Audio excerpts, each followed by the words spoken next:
बहुत ही खूबसूरत से जंगल में बबली अपने खूबसूरत से आशियाने में अपने बेटे बंटी के साथ रहा करती थी। मामा मामा, मुझे बहुत भूख लगी है, आप प्लीज मुझे खाने को कुछ ला दें। ओके बेटा, मैं अभी जाती हूँ, घने जंगल की तरफ जाऊंगी। मैंने सुना है आजकल वहाँ बहुत भोजन है, लेकिन देखो आप यहाँ से कहीं मत जाना, मैं जल्दी ही वापस आ जाऊंगी। बबली ये कहकर वहां से उड़कर घने जंगल की तरफ चली जाती है। काफी देर उड़ने के बाद उसे एक जगह कुछ फल पड़े दिखाई देते हैं।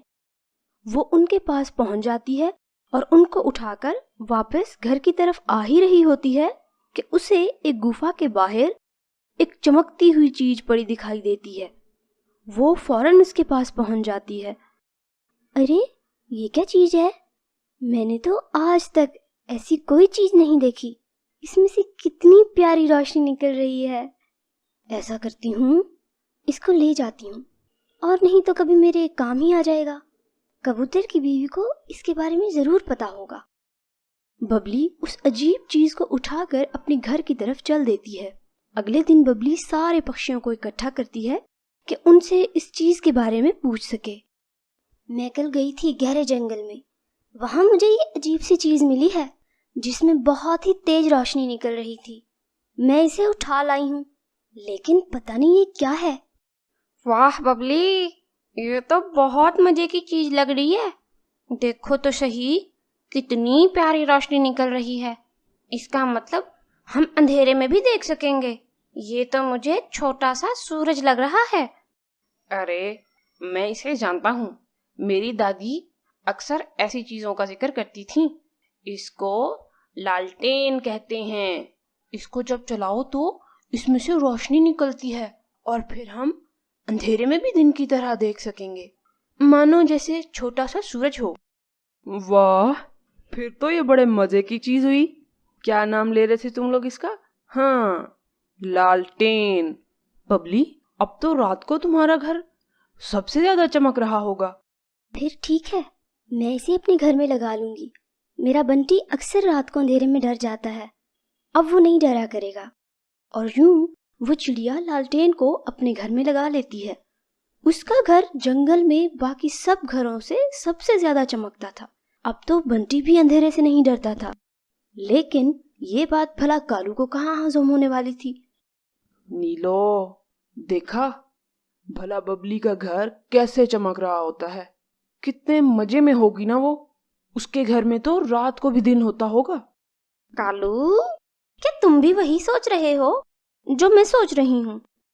हाँ ना, पहले थोड़ी पाप किए हैं। एक और सही, उस लालटेन को उठा लाते हैं, फिर बबली ढूंढती रहेगी अपनी लालटेन, फिर हम उसे अपने घर में लगाएंगे या उस चील को बेच देंगे, बड़े अच्छे दाम देगी वो।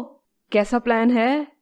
अरे मैं तो उसी वक्त तुम्हारी आंखों में लालच समझ गई थी जब बबली ने हमें पहली बार वो लालटेन दिखाई थी। मुझे पता था कि कालू इसे उठाकर ही दम लेगा, और देख लो वही हो रहा है। देख लो, बस तुम्हारा ही पति हूं ना। चलो, जब सुबह चिड़िया भोजन लेने जाएगी मैं उसको उठा लाऊंगा। बस तुम बाकी पक्षियों पर नजर रखना। वो कबूतर, वो बहुत चुगलखोर है, हमेशा पता नहीं कैसे मेरी चोरी पकड़ लेता है। और अगले ही दिन जैसे ही चिड़िया भोजन लेने जाती है, कालू फौरन उसके घर के पास पहुंच जाता है और उस लालटेन को उठाकर अपने घर ले आता है, और घर में लाते ही वो उसे छुपा देता है। उधर चिड़िया जब भोजन करके वापस आती है तो उसे लालटेन ना पाकर बहुत परेशानी हो जाती है। वो दोबारा सब पक्षियों को इकट्ठा करती है और सबको लालटेन की चोरी का बता देती है। हो न हो, ये मुझे कालू की कारस्तानी लगती है।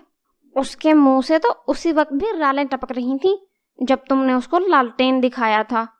मेरी मानो तो उसके घर चलते हैं, वहीं होगी तुम्हारी लालटेन। हाँ चिड़िया बहन, हम वहीं जाते हैं। ये काम कालू के सिवा कोई भी नहीं कर सकता है। आखिर बस हमें ही तो पता था ना लालटेन का, तो चोर भी हम में से ही होगा कोई। नहीं, अब मैं बगैर सबूत के तो कालू को कुछ नहीं कह सकती ना। अब बस हमें ध्यान रखना होगा कि जैसे ही वो लालटेन जलाए हम उसको रंगे हाथों पकड़ लेंगे। हाँ, ये सही रहेगा। वैसे तो वो पकड़ा भी नहीं जाना, मक्कार कालू कौवा कहीं का। कालू लालटेन तो उठा लाया था, लेकिन उसे समझ नहीं आ रहा था कि वो इसको कहाँ छुपाए। नीलो, अब अगर हमने ये लालटेन जलाई तो बाकी सबको पता चल जाएगा कि ये कार्रवाई हमने डाली है। हमें इसका कुछ करना होगा। ऐसा करेंगे कि अभी के लिए छुपा देते हैं और सुबह हम मेरी अम्मी के घर चले जाएंगे और वहां जाकर इसे बेच देंगे। ऐसे किसी को शक भी नहीं होगा और ये लालटेन भी हमारी हो जाएगी। वाह गौरी, क्या स्कीम है। कभी कभी तो मुझे लगता है कि तुम मुझसे ज्यादा जीनियस हो इन चोरी चकारी वाले मामलों में। असल में तो वो लालटेन एक जिन की थी जो कि गुम हो गई थी और वो बबली को मिल गई थी। किस जीव ने मेरी लालटेन चोरी करने की जुर्रत की है? मैं उसे ढूंढकर मजा जरूर चखाऊंगा। जिनका पालतू पक्षी बोलता है, आका, आप हुक्म तो करो, मैं देख कर आऊं पूरे जंगल में कि किस जीव ने आपकी लालटेन चुराई है। फिर आप उससे उसकी नाफरमानी की सजा देना। हाँ हाँ पक्षी, जाओ और देख कर आओ ये गुस्ताखी किसने की है, और जल्दी मुझे आकर बताओ। पक्षी ये सुनकर एक ऊंची उड़ान लेता है और जंगल में लालटेन की तलाश शुरू कर देता है। पक्षी अपनी जादुई शक्तियों से सब पक्षियों की बातें सुन रहा था कि उसे कालू और नीलो की बातें भी सुन जाती हैं, जो कि लालटेन की ही बातें कर रहे थे। नीलो, कुछ समय के बाद सब पक्षी भोजन के लिए जाएंगे। हम उसी समय लालटेन को उठाकर तुम्हारे मैके वाले जंगल चले जाएंगे। वो पक्षी ये सब सुनकर वापस जिन के पास जाता है कि उसे कालू और नीलो के बारे में बता सके। आका, मुझे लालटेन का पता चल गया है। वो यहाँ से कुछ दूर एक कालू नाम के पक्षी के पास है, जो कि कह रहा था वो इसे लेकर कहीं और चला जाएगा। हमें फौरन जाना चाहिए और उसे उसकी सजा देनी चाहिए। चलो, रास्ता बताओ मुझे, मैं उस कालू पक्षी को खुद देख लूंगा। इससे पहले कि कालू और नीलो जंगल छोड़कर जाते, जिन अपने पक्षी के साथ वहां पहुंच जाता है। कालू और नीलो तो जिन को देखकर डर जाते हैं। आका, यही हैं वो दोनों जिन्होंने आपकी लालटेन चुराई है। अच्छा, अभी बताता हूँ इनको मैं। जिन फौरन मंत्र पड़ता है कि जिससे वो दोनों एक रस्सी से उल्टे लटक जाते हैं। जिन जी, हमें छोड़ दें। मैंने आपकी लालटेन नहीं उठाई। मैंने तो ये बबली से चोरी की थी। उसने आपकी चोरी की होगी। मेरे बाप की तौबा जो अब कभी चोरी करूं तो। बस अब के लिए आप हमें छोड़ दें। हाँ जिन भाई, कालू सही कह रहा है। हमने आपकी लालटेन चोरी नहीं की, ये तो बबली से चोरी की थी जो हमारे गले पड़ गई है। हमें क्या पता था ये आपकी है। खामोश, एक तो चोरी, ऊपर से झूठ भी बोलते हो तुम। शर्म नहीं आती तुम दोनों को? सजा तो जरूर मिलेगी तुम दोनों को, ताकि कोई पक्षी आइंदा ऐसी गुस्ताखी करने की जुर्रत ना करे। ये सब चल रहा था कि वहां बबली, कबूतर और तोता भी आ जाते हैं। वो कालू और नीलो को ऐसे लटका हुआ देखकर हैरान रह जाते हैं। जिनके साथ का पक्षी बबली को देखकर बोलता है, अरे बबली, तुम ये देखो, तुम्हारे जंगल का एक पक्षी ने मेरे सरदार की लालटेन चोरी कर ली थी। अब इसे इसकी सजा मिल रही है।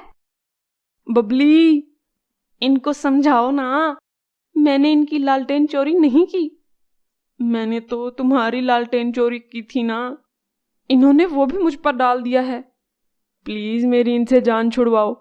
सारे पक्षी कालू की ये बात सुनकर हंसने लग जाते हैं। देखा, इसने ही चोरी की थी लालटेन। जिन भाई, कालू को माफ कर दें। ये लालटेन तो मुझे गुफा के पास मिली थी, तो मैं ले आई। मुझे नहीं पता था कि ये आपकी है। हाँ, लेकिन कालू का इतना कसूर जरूर है कि इसने ये मुझसे चोरी कर ली और इसे इसकी सजा आप पहले ही दे चुके हैं। तुम मुझे कुछ अच्छी लगती हो, तभी छोड़ रहा हूँ, वरना इसे ऐसा सबक सिखाता कि इसे अपनी नानी याद आ जाती। जिन भाई, जाने दें गुस्सा, मुझे छोड़ दें। उल्टा लटक कर तो अब मुझे नजर भी कुछ नहीं आ रहा। सारे पक्षी हंसने लग जाते हैं और जिन कालू और नीलो की जान बख्श देता है और अपनी लालटेन लेकर वहां से वापस चला जाता है। हमें इस स्टोरी से सीख मिलती है कि चोरी करना बहुत ही बुरी बात होती है और चोरी करने पर हमारा अपना ही नुकसान होता है।